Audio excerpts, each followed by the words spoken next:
welcome to New Buckenham Historical War Games. This is a game set in Mesopotamia / Palestine in 1916.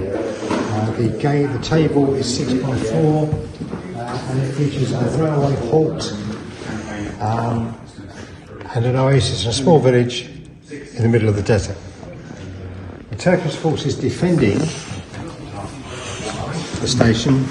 We have 2 units of regular Turkish infantry, 2 units of reservists, and 3 units of irregular Arabs assisting the Turks, along with a couple of 75mm borrowed from the Germans, a machine gun and a couple of Lewis guns stolen from the British. On the British side, we have pretty much a rainbow mix of figures.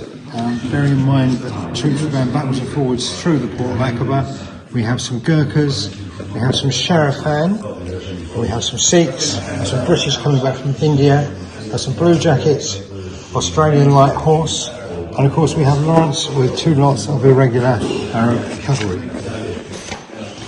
The objective of this game, the Germans are trying to escape on the train, which will be coming at 10:30 this evening.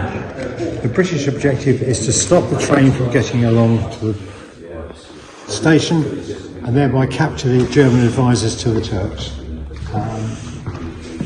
And we'll let you know how we get on when the game's finished. The rules are Contemptible Little Army, 3rd edition. The mission of the British was to capture 4 German advisors to the Turkish army. The plan was to attack a railway in an attempt to prevent the German liaison officers leaving the vicinity on the next train, due to arrive at 10:15 a.m.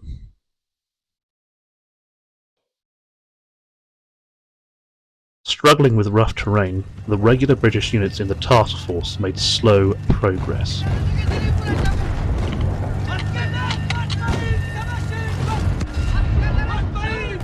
On the British right flank were a large band of Arab cavalry, supported by the Australian light horse and 3 armoured cars. With a 1 T.E.Lawrence at their head, this combination of horseflesh and horsepower made faster progress.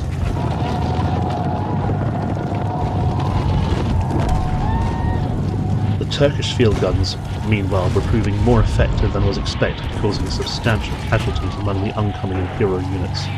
The Sharifan and the Sikh units suffered particularly from the accurate Turkish barrage.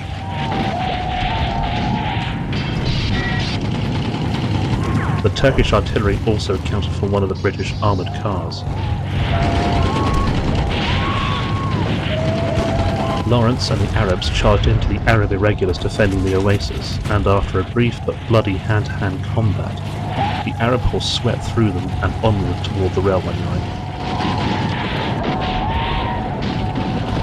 A Rolls-Royce armoured car and a motorcycle and sidecar mounting a Vickers machine gun followed closely behind.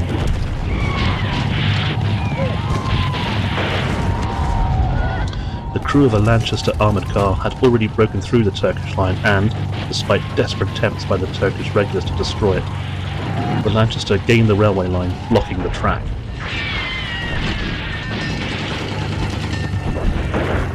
The Turks eventually knocked out the Lanchester with grenades, having used 16 in all before succeeding. However, it still blocked the line.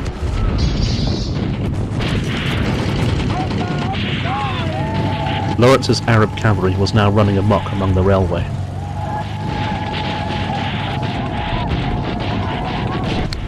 The Turkish field guns and machine gun posts were quickly overrun by British and Imperial infantry, among them a Royal Navy landing party and a unit of Gurkhas.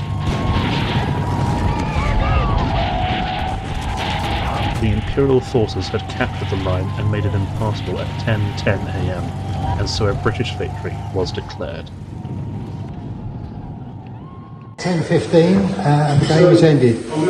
During the course of the battle, the Turkish artillery was very effective, which is quite unusual in this game, and it took out not only one of the British armoured cars, but it took out a unit of Sharifan, and it took out a unit of Sikhs. Machine gun fire was also very effective, particularly the British.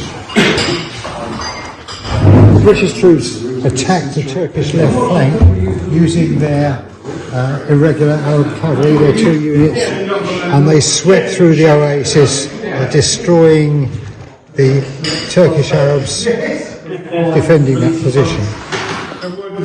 With time progressing on, the Turks retreated into the buildings to put withering fire down on the incoming British troops.